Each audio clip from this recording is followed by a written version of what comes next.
Hello students, welcome you all on future defence academy YouTube platform. आप सभी का स्वागत है फ्यूचर डिफेंस एकेडमी के यूट्यूब चैनल पे, जहां आज से हम शुरू करेंगे नए टॉपिक्स को लेना। जी हाँ, अब से हम ज्योग्राफी के, पॉलिटी के डेली मतलब कुछ ना कुछ टॉपिक्स लेकर आएंगे जो हमारे ऑल इंडिया सैनिक एंट्रेंस एग्जाम, सैनिक स्कूल एग्जाम में, हमारे RIMC राष्ट्रीय इंडियन मिलिट्री कॉलेज देहरादून में, और RMS यानी कि राष्ट्रीय मिलिट्री कॉलेज और नवोदय के लिए बहुत ही कामदार। इसके अलावा वैसे इस क्लास को अगर ज्वाइन करना चाहें तो 6 से लेकर 12 तक के जो बच्चे वो ज्वाइन कर सकते हैं।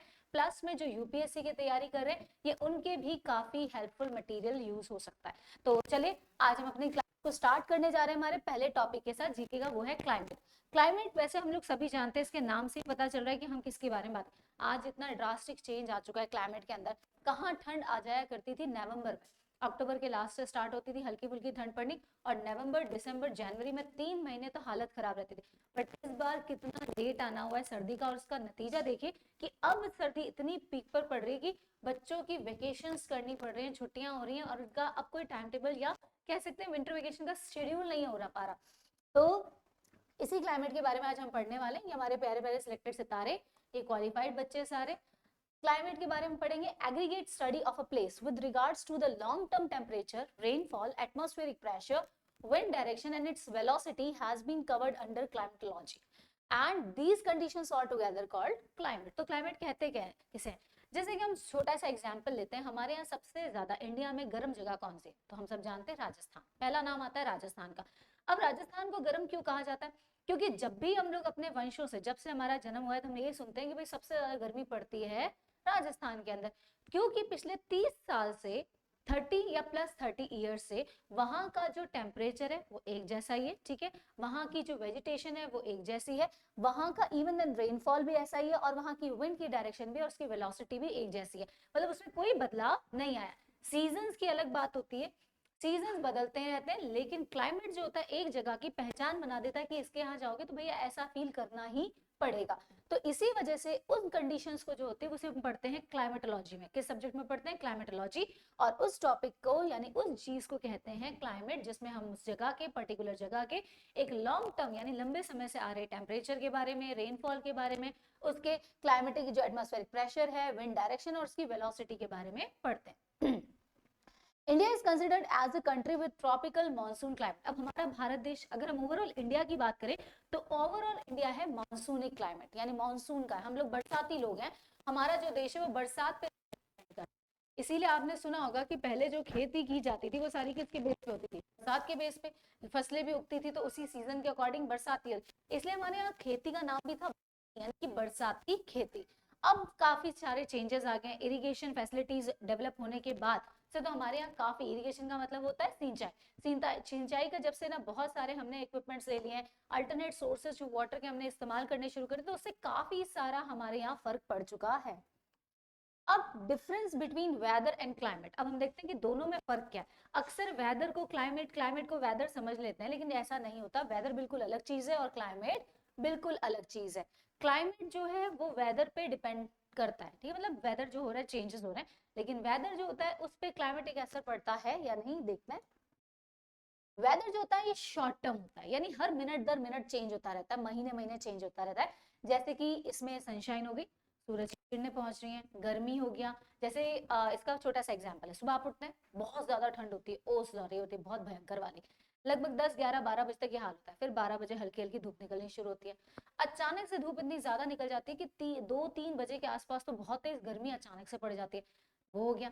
फिर उसके बाद जैसे ही 3 साढ़े 3 4 बजे का टाइम आता है, धीरे धीरे हल्की सी ठंड शुरू हो जाती है, छांव पड़नी शुरू हो जाएगी। फिर 6 बजे तक तो आजकल अंधेरा ही हो जाता है कि पूरा का पूरा, और 7 8 बजे के बीच में वापस से धुंध आनी शुरू हो जाती है और इतनी कड़ाकेदार ठंड पड़ती है जो रात भर चलती रहती है। तो ये जो मॉर्निंग से लेकर रात तक का जो सफर एक दिन ने तय किया, सुबह ठंड, फिर दोपहर में हल्की गर्मी, फिर तेज गर्मी, फिर ठंड, फिर और ज्यादा ठंड, फिर एकदम ठंड चिल हो गया, तो इसे हम बोलते हैं जो मिनट से लेकर महीने तक क्या होता रहता है, बदलता रहता है।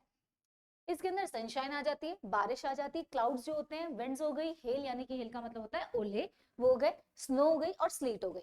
Climate is long term pattern of weather in a particular area और it is also defined as the average atmospheric condition. जबकि हमने क्लाइमेट अभी क्या पढ़ा कि एक लंबे समय तक एक जगह का जो वहां का टेम्परेचर था वो वैसा का वैसा है, वहां की रेनफॉल फिक्स है कि भाई इससे ज्यादा वहां रेनफॉल कभी पूरे साल में होने वाली नहीं है, इतना ही पता है कि भाई इतनी तेज हवाएं वहां पर इस दौरान चलती हैं, और ऐसी मिट्टी जैसे राजस्थान की मिट्टी रेतीली वाली हवाएं चलती हैं। तो ये सारी चीजें जहां होती है पर्टिकुलर एक एरिया पे, जहां पर जिसमें उन्होंने टाइम ले रखा है लगभग 30+ यानी 35 ईयर्स या उससे ज्यादा समय हो चुका है, उस जगह को हम क्या कहेंगे, क्लाइमेट। उस जगह उस चीज को कहा जाता है climate.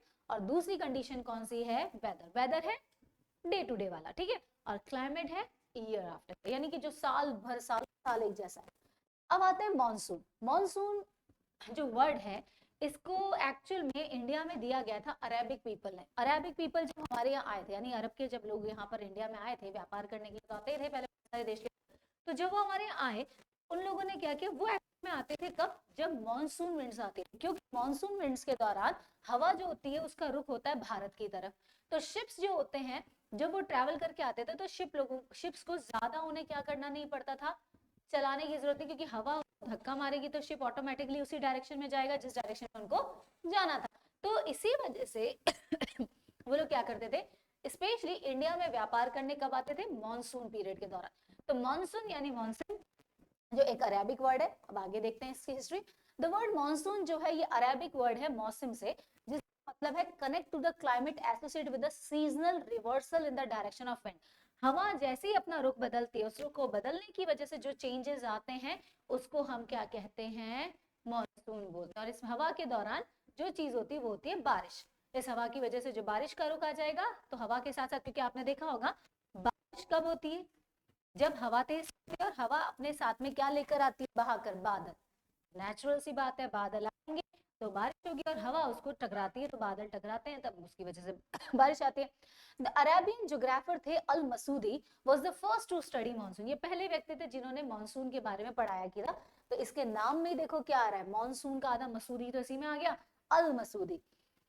India has hot monsoonal climate which is the prevalent climate in South and Southeast Asia. India का खुद का जो मानसून क्लाइमेट है वो कोल्ड नहीं है, हॉट है, इसीलिए हमारे यहाँ ज्यादातर गर्मी का, ह्यूमिडिटी का रहता है। साउथ में जाओगे तो ह्यूमिडिटी ज्यादा मिलेगी आपको, नॉर्थ में आएंगे तो हॉटनेस ज्यादा मिलेगी, ऊपर जाते हैं कश्मीर वगैरह हिमालय वाली साइड में तो वहां आपको ठंडा ही ज्यादा मिलेगा, मेघालय वगैरह ईस्ट की तरफ जाओगे तो भी आपको क्लाइमेट कैसा मिलेगा, ठंडा ज्यादा यानी पहाड़ी वाला मिलेगा। तो इसीलिए हमारा हॉट मॉनसूनल क्लाइमेट है which is the prevalent climate, जो कि लगभग क्लाइमेट है साउथ और साउथ ईस्ट एशियन कंट्रीज का भी। ठीक है, आगे चलते हैं। अब फैक्टर्स, भाई सिंपल सी बात है, एक जगह का क्लाइमेट बदलता क्यों है, मतलब वहां पर ऐसा है क्या जिसकी वजह से, कौन से ऐसे चेंजेस होते हैं। आज हम लोग भी रोटी खाते हैं, तो रोटी खाते हैं तो क्या बोलते हैं, इस रोटी को खाने से फायदा क्या हो, इसके फैक्टर्स क्या हैं जो हमें अफेक्ट करेंगे, तब हमें पता लगता है हमें उससे कार्बोहाइड्रेट्स मिलता है, उससे पता लगता है हमारे बॉडी के अंदर एनर्जी लेवल बढ़ता है, हमारे अंदर काम करने की क्षमता ज्यादा आती है, हमारी बॉडी थकती नहीं है क्योंकि हमारा पेट भरा हुआ रहता है। तो सिंपल सी बात है, वही फैक्टर्स होते हैं जो क्लाइमेट को भी क्या करते हैं, कुछ फैक्टर्स होते हैं जो इफेक्ट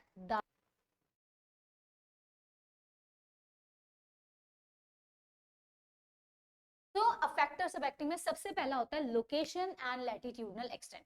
अब देखो इंडिया का आपको पता है, इंडिया को अगर हम देखें वर्ल्ड मैप पर, तो वर्ल्ड मैप पर अगर आप देखोगे तो इंडिया ज्यादातर किधर आता है, नदर्न हेमिस्फीयर में, ऊपर की साइड आते हैं हम लोग, एंड नदर्न हेमिस्फीयर में आता है। ट्रॉपिक ऑफ कैंसर जो है वो ऑलमोस्ट हमारे इंडिया के दो हिस्सों में उसको इक्वली बांटता है।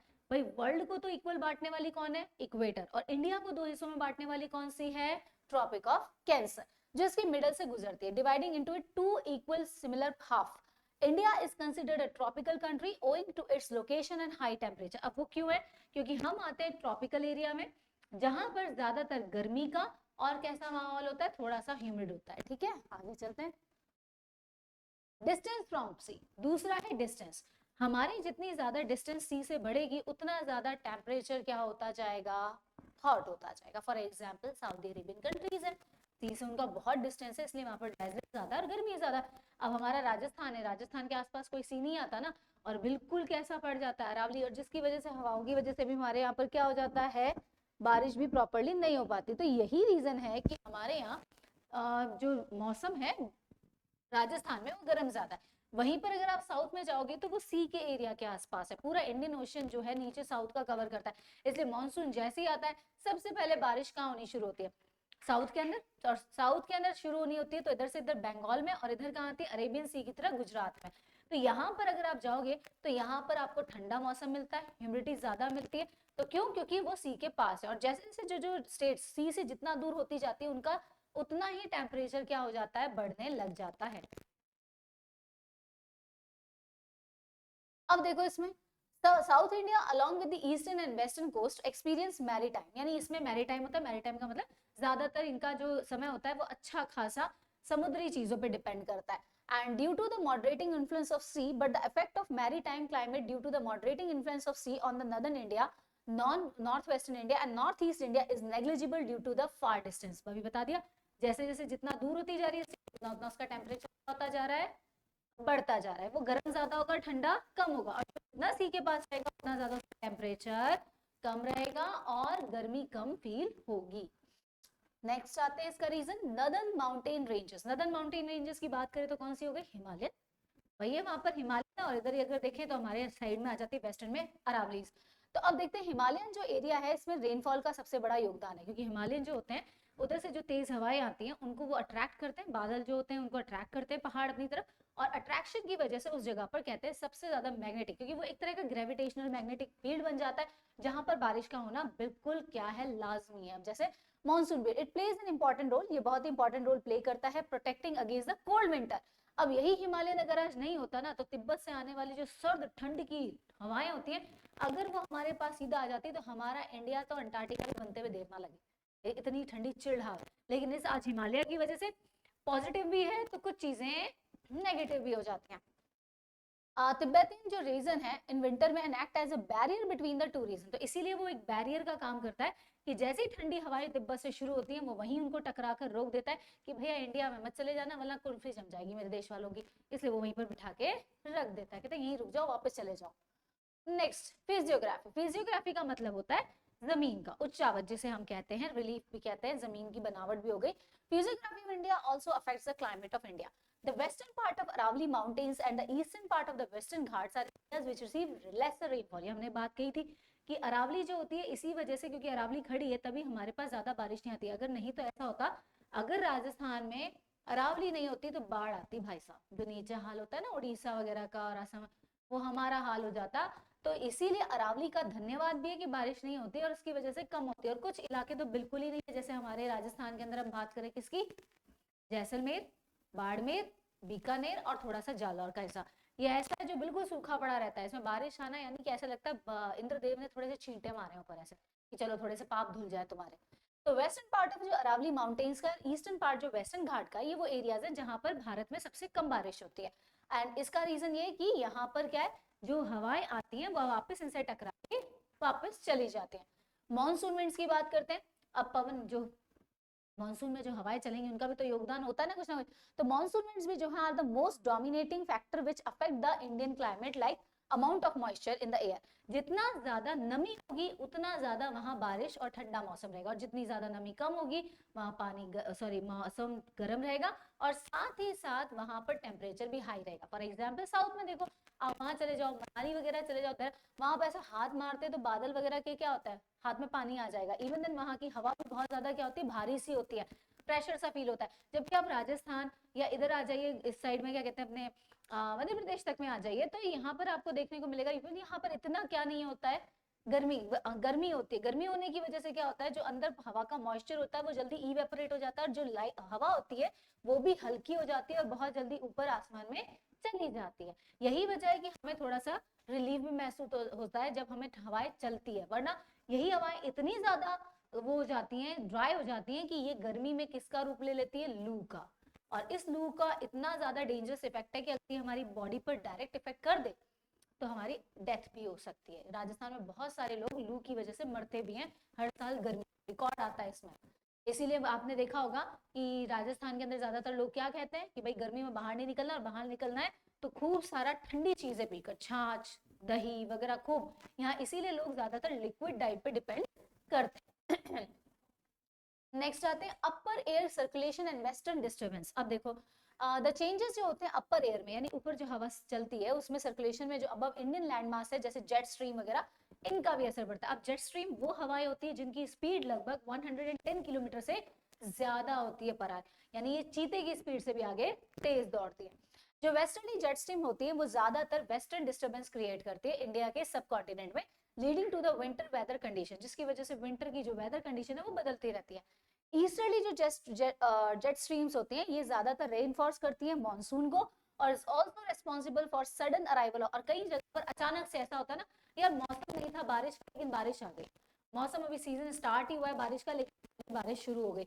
तो ये उसी का रीजन है, इसी का कारण है ये कि अचानक से कहीं पर बारिश होना, कहीं पर अचानक से क्या आ जाना, बारिश के मतलब बादल बन जाना, वो इनकी वजह से होता है। कौन सी? ईस्टर्ली जेट स्ट्रीम की वजह से सडन। ट्रॉपिकल साइक्लोन, अब तूफान भी अपना योगदान देते हैं भाई, ऐसा थोड़ी ना कि तूफान, आपने सुना होगा ना कई बार अचानक से बारिश या ठंड का मौसम या हल्का सा मौसम बदलाव आता है, या राजस्थान में आपने कभी सुना होगा आंधियां तेज हो गई, तो उसका असर क्या है? वो नीचे जो आ रहा है साइक्लोन, उसका इफेक्ट है। हम डिस्टेंस में है, जैसे हमें पानी नहीं मिलता, लेकिन जो हवाएं तेज चलती,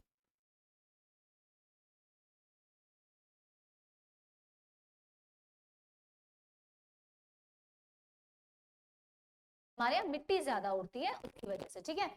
जैसे the tropical cyclones are found in the Bay of Bengal, सबसे ज्यादा जो ट्रॉपिकल साइक्लोन्स होते हैं वो बे ऑफ बंगाल में होते हैं एंड अरेबियन सी में बनते हैं, और इनका इफेक्ट जो होता है वेदर कंडीशन पे पड़ता है। लार्ज पार्ट जो पेनिनसुलर एरिया होता है इंडिया का, वहां पर ज्यादातर साउथ वेस्ट मानसून की बात कर रहे हैं। साउथ वेस्ट का मतलब हो गया इधर से लेकर बे ऑफ बंगाल से लेकर नीचे आपके केरला तक का हिस्सा जो होता है वो आ जाता है, ठीक है, तमिलनाडु तक का। नेक्स्ट आ जाते हैं, इसलिए आपने देखा होगा सबसे ज्यादा जो साइक्लोन्स आते हैं वो नीचे कहाँ आते हैं? तमिलनाडु के अंदर यही देखा जाता है, और बहुत ज्यादा डिस्ट्रक्टिव होते हैं ये सदर्न ऑसिलेशंस। अब क्या होता है? इट हैज बीन ऑब्जर्व्ड, ऐसा माना गया है जो बदलाव है प्रेशर कंडीशंस में ओवर सदर्न ओशंस में ऑल्सो इफेक्ट द माउंटेन, जो सदर्न का जो ओशन है उसके अंदर भी अगर कोई चेंज होता है, देखो नेचर में एक अच्छी सी बात क्या है, नेचर में अगर कहीं कोई बदलाव होगा तो उसका असर पूरी पृथ्वी पर देखने को मिलेगा। सिंपल सा फंडा है, क्योंकि पृथ्वी पर हर चीज एक दूसरे से जुड़ी हुई है। कहीं पर अगर दिन बड़ा हो रहा है तो कहीं पर रात बड़ी होगी, होगा ना, ऑटोमेटिक है, क्योंकि वहां अगर दिन को कवर करवाना है तो यार रात को भी क्या करना पड़ेगा? कवर करना पड़ेगा। कहीं पर रात छोटी है तो दिन क्या हो जाता है? बड़े हो जाते हैं। काफी सारे उलट पलट चलता है, तो सदर्न ऑसिलेशन का भी असर पड़ता है। सदर्न ओशन जो होता है ये भी मानसून पे इफेक्ट जाता है। Generally tropical south Pacific ocean का एक्सपीरियंस जो है वो हाई प्रेशर का होता है। ट्रॉपिकल ईस्टर्न इंडियन ओशन जो होता है वो सबसे ज्यादा लो प्रेशर वाला है। पैसिफिक में जाओगे तो वहां आपको मिलेगा हाई प्रेशर, और इंडियन ओशन के पास आओगे तो वहां मिलेगा लो प्रेशर। बट सर्टेन पिछले कुछ सालों में देखा गया कि रिवर्स हो गया, उल्टा हो चुका है। पैसिफिक के अंदर कैसा फील हो रहा है? लो प्रेशर, और इंडियन की तरफ में कैसा हो रहा है? हाई प्रेशर फील किया जा रहा है। और इस तरह के रिवर्सिबल और पीरियोडिक चेंज को क्या कहा जाता है? सदर्न ऑसिलेशन कहते हैं, यानी एसओ से इसको डिफाइन किया गया है। अब आते हैं बहुत ही प्यारा सा वर्ड है एल नीनो। एल नीनो जो है ये एक बहुत खूबसूरत सा ज्योग्राफी के अंदर लिया गया वर्ड है, लेकिन ये है क्या exactly? It is a warm current originating in the eastern Pacific Ocean along the Peru coast. Peru के अंदर क्या था, जब जीसस क्राइस्ट का बर्थ हुआ था तो उनको नाम दिया गया था, न्यूली बॉर्न जीसस को नाम दिया जाता है एल नीनो, है ना, नीनो नाम दिया था। तो एल नीनो जो होता है वो होता है न्यूली जो क्या बनती हैं, जो वेस्ट मानसून की विंड्स बनती हैं उनके लिए था। तो ये वार्म करंट्स होते हैं जो खासकर पैसिफिक ओशन के ईस्टर्न पार्ट में आते हैं, जो पेरू जो जगह है उसके कोस्ट पर। समटाइम्स इतनी ज्यादा इंटेंस हो जाती है, भयानक हो जाती है, इंक्रीज बढ़ जाता है टेम्परेचर के अंदर, कि जो सरफेस वाटर होता है सी का वो 10 डिग्री सेल्सियस तक भी ऊपर हो जाता है। ये जो वार्मथ होती है, गर्मी होती है पैसिफिक ओशन की, इसकी वजह से लो प्रेशर जो होता है रीजन में और हाई प्रेशर जो होता है इंडियन ओशन में, ये क्या करता है? Leading to the weakening of the monsoon. इसकी वजह से मानसून की जो गति होती है उसमें थोड़ी सी कमजोरी आ जाती है, और due to it impact India receive less rainfall, और जिसकी वजह से भारत में जितनी बारिश आनी चाहिए उतनी हमें रिसीव नहीं हो पाती है। लानीना, अब लानीना देखते हैं कौन थी। इट कौन थी नहीं, इसी में ही है। इट इज अ री strengthening of normal condition. El Nino की वजह से जो नुकसान होता है उसकी भरपाई कौन करती है? एल लानीना करती है। देखो तो स्ट्रेंथनिंग ये नॉर्मल कंडीशन को बढ़ाती है। This is the opposite phenomena है एल नीनो का। It causes very high rainfall, इसमें बहुत तेज रेनफॉल होती है। इवन देन इंडोनेशिया और ऑस्ट्रेलिया जैसी जगहों पर तो ये क्या ले आती है? बाढ़ ले आती है, फ्लड ले आता है। Due to strong trade wind होने की वजह से there occurs over accumulation of cold water. ये ज्यादातर कोल्ड वाटर जो पैसिफिक एरिया का वहां पर बनती है, और वहां पर प्रेशर को इतना ज्यादा बढ़ा देती है कि मॉनसून जहां पर एल नीनो में बहुत कम आ रहा था यहाँ पर एकदम तेज आता है, बाढ़ वाली कंडीशन हो जाती है। नेक्स्ट, तो आज हमने पढ़ा था क्लाइमेट के बारे में और क्लाइमेट के फैक्टर्स जो उसको अफेक्ट करते हैं उनके बारे में जाना था। अब नेक्स्ट पार्ट में हम लेकर आएंगे क्लाइमेट से रिलेटेड और भी इंटरेस्टिंग फैक्ट्स। तो कल फिर मिलते हैं, till then thank you so much, जय हिंद जय भारत।